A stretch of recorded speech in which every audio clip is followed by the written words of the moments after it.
Thank you, Mr. Speaker. Mr. Speaker, seriously speaking, ministers of government should familiarize themselves with the Constitution. The Prime Cabinet Secretary, we sat with him here up to very late in the night when we were debating the bills that were coming under the new Constitution. And he knows, and he ought to know, that the Constitution says a person is a citizen by birth if on the day of the person's birth, whether or not that person is born in Kenya, either the mother or the father of the person is a citizen. Those children on the streets, the Speaker, the mothers are Kenyans. End of story. So all that we should be seeing are aircrafts, bringing them home, and those children automatically being Kenyans by birth. Why are we leaving our children in the streets? Or is it that some of the ministers, God has denied them the gift to get children, so they hate children? How can you punish a child? Look at how that statement, the Senator Okinyori, has connected very well with the program of Linda Mama. Linda Mama, Mr. Speaker, was allowing the woman in Ikolomani to deliver at Shibwe District Hospital and walk away. We have replaced it with the new program, and when I said it here, that comparing Taifa Care to Linda Mama is fraud, I was almost thrown out of the house. This is the fraud that I was talking about. This is the unconstitutional process that we are calling universal health care. How? And we are in this place speaking good English, people who understand the Constitution. We should help the government. The government has ministers who don't have the capacity either to read or to understand what they are reading, Mr. Speaker. Finally, Mr. Speaker, it concerns me on this issue of these young children who are out of the country. They are no different from the two Kenyan political activists who were locked up in Uganda for a long time. It disturbs me that it took the intervention of the former president and not the current president. This House is supposed to remind the executive that, Mr. Speaker, that if you get bonga points by interfering me at home, go and do it in the assembly. What is your point of order? Mr. Speaker, you know, we must be stickler of the rules. Standing on the 105 statement of fact. When the senator, who happens to be the chief whip of government, goes on record and says that former president intervened on release of Kenyans, can he provide that evidence before this House? Because we don't want his hearsay in Chang'an drinking dens in Kolomani to get to the floor of the House. He should just take Chang'an and stay there. Don't bring those things here. So can he withdraw or substantiate? Order. Can he withdraw? Order. Can he substantiate? Order. Senator for Nairobi City County. The Senator for Nandi is on a point of order. And therefore, you cannot raise a point of order on him. Now, Senator for Nandi, it may be within your right to raise on a point of order. But the language you're using should be parliamentary. Now, Senator Bonny, a point of order has been raised by the Senator for Nandi. You have asserted that there's some Kenyans who are released from Uganda pursuant to the intervention by the former president as opposed to the current president. We need, the point of order is that factual? If yes, would you provide the evidence? If you cannot provide the evidence, you proceed to withdraw and apologize and proceed to conclude your thoughts. Thank you, Mr. Speaker. Mr. Speaker, I like your tone. You should further advise the Senator of Nandi that he is decades away from my experience in parliamentary palace. If he wasn't, he would be knowing that in this parliament, a ruling has been made that a member is not expected to substantiate the obvious. Mr. Speaker, sir, Mr. Speaker, sir, I was saying this with maximum respect. You wait until it is your relative or yourself who has been locked in Uganda. Senator Bonny, a point of order has been brought to you after having stated that the former president intervened for the release of 2 Kenyans from Uganda.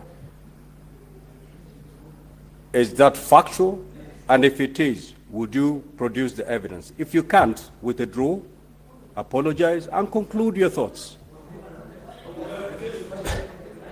Mr. Speaker, this habit of giving the impression that this floor offers an opportunity for intimidation of a member during debate, it actually negates the freedom of speech in the House and the freedom of speech as enshrined in the Constitution of Kenya. Let me make my point.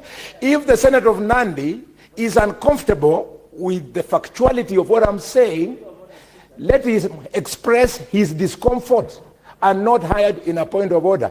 You think my pedigree is somebody who does not know the difference between Senator 105 and...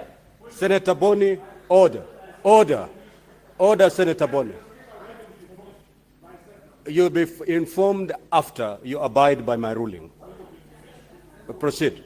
I made a ruling on the point of order that had been raised. That point of order has been sustained, and therefore you are to proceed. Now, Senator for Nairobi City County, Senator Sifuna, you'll have a moment to speak. Senator Bonny, Senator for Kakamega County, you either proceed to substantiate that allegation or withdraw, apologize, and proceed to conclude your comments. Mr. Speaker, I started this journey in politics at the age of 22. Now, bear with me. Bear with me, Mr. Speaker. It is just 5 seconds, I've finished. Right, at the age of 22, we fought for this constitution for so long, so much so that rather than respond to all things that have been said here, I choose to keep quiet. Senator Bonny, if you cannot substantiate, the other option is not to keep quiet. Keeping silence is not an option under our standing orders. If you cannot substantiate, you proceed to withdraw and apologize. Proceed. Mr. Speaker, I see no evidence that I'm unable to substantiate. If such evidence is there, let it be adduced. I am very serious. We are not going to breach provisions of the Constitution just because of a smaller provision that could be found in a standing order. And if the Senator of Nairobi could inform me, please. Senator Bonny, we will deal with the point of order raised before I allow the Senator for Nairobi City to inform you. Kindly, you either substantiate now. If you're unable to do so now, you can request for more time.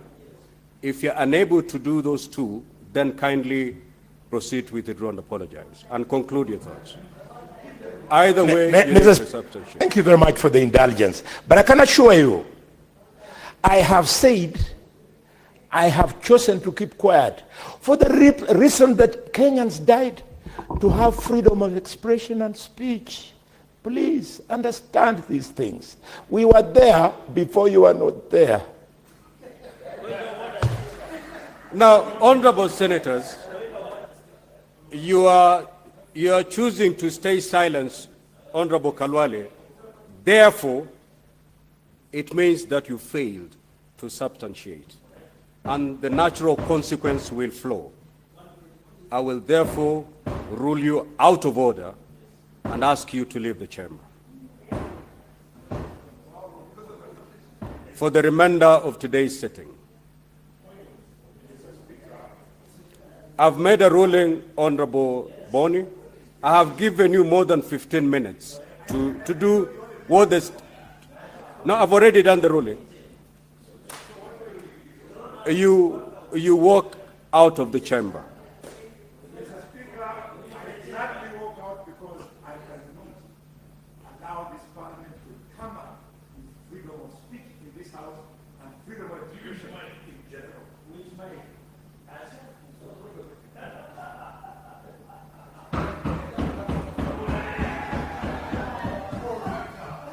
Senator Akinyi, Beatrice. Thank you, Honorable Speaker. Senator Sifuna, it is Senator Beatrice on the floor. Order. Senator Sifuna, the senator you are to inform is no longer in the House. Yeah, Order. No, you don't need my permission to follow him.